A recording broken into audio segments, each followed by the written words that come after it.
Hello mga guys, ayan, may ituturo ako sa inyo na simpleng pagtutupi ng towel na para maliit lang ang para magkasya sa ating lalagyan. So ito ang aking tips, or ito ang aking ginagawa tuwing ako ay nagtutupi. So ang unahin natin ay ganyan,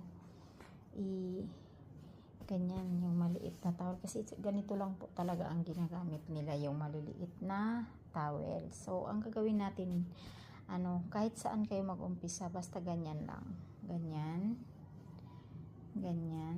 tapos and then ganyan, idea po para magkasya sa ating mga cabinet kung maliit lang ang ating lalagyan. Ayan, ganyan.